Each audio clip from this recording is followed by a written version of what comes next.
આંતરરાષ્ટ્રીય યોગ દિવસની રાજ્યકક્ષાની ઉજવણી પ્રધાનમંત્રી નરેન્દ્ર મોદીની જન્મભૂમિ વડનગરના શર્મિષ્ઠા તળાવ પરિસર ખાતે કરવામાં આવી હતી, જેમાં મુખ્યમંત્રી ભૂપેન્દ્ર પટેલ સામૂહિક યોગ ક્રિયામાં લોકો સાથે યોગાસન કરીને સહભાગી બન્યા હતા। મુખ્યમંત્રીએ જણાવ્યું હતું કે પ્રધાનમંત્રીએ દેશવાસીઓને મેદસ્વીતાથી દૂર રહેવા કરેલા આહવાનને ઝીલીને ગુજરાતને મેદસ્વીતા મુક્ત સ્વસ્થ ગુજરાતનો સંકલ્પ કર્યો છે।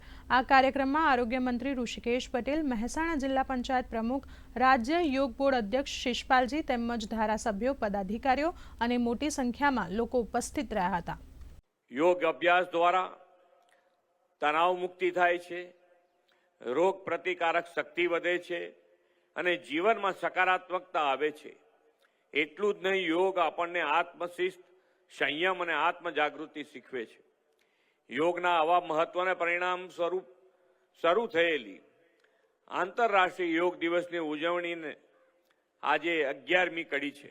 11મા આંતરરાષ્ટ્રીય યોગ દિવસની સાથે એવો સંયોગ છે કે વડાપ્રધાન શ્રી નરેન્દ્રભાઈ મોદીએ દેશનું સેવાદાયિત્વ સંભાળીને પણ આ વર્ષે 11 વર્ષ પૂર્ણ થયા છે, તો આપણા સૌ વતી તેમને ખૂબ ખૂબ અભિનંદન પાઠવું છું। 21મી જૂન એટલે સમગ્ર વિશ્વને યાદ આવે કે દુનિયાને એક કરવાનું, એક પ્લેટફોર્મ ઉપર લાવવાનું, સૌનું તંદુરસ્તીવાળું આરોગ્ય જીવન રહે એ માટેનો પ્રયત્ન આદરણીય વડાપ્રધાન મોદી સાહેબે સમગ્ર વિશ્વને આનો અહેસાસ કરાયો છે।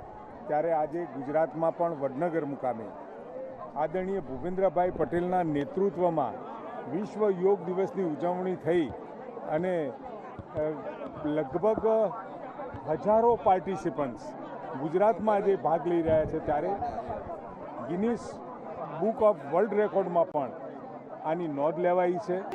11મા ઇન્ટરનેશનલ યોગા ડે અંતર્ગત ગુજરાતની એક અનંત વડનગર અનાદિ યોગ ભૂમિ ઉપર આજે યોગનો કાર્યક્રમ યોજાઈ ગયો।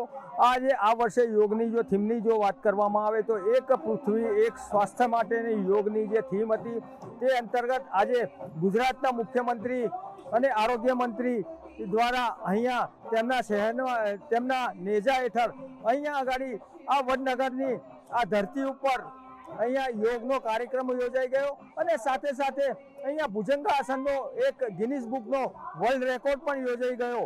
કેમેરા પર્સન ધીરજ બરગુજર સાથે ભાર્ગવ ત્રિવેદી, ડીડી ન્યૂઝ, અમદાવાદ।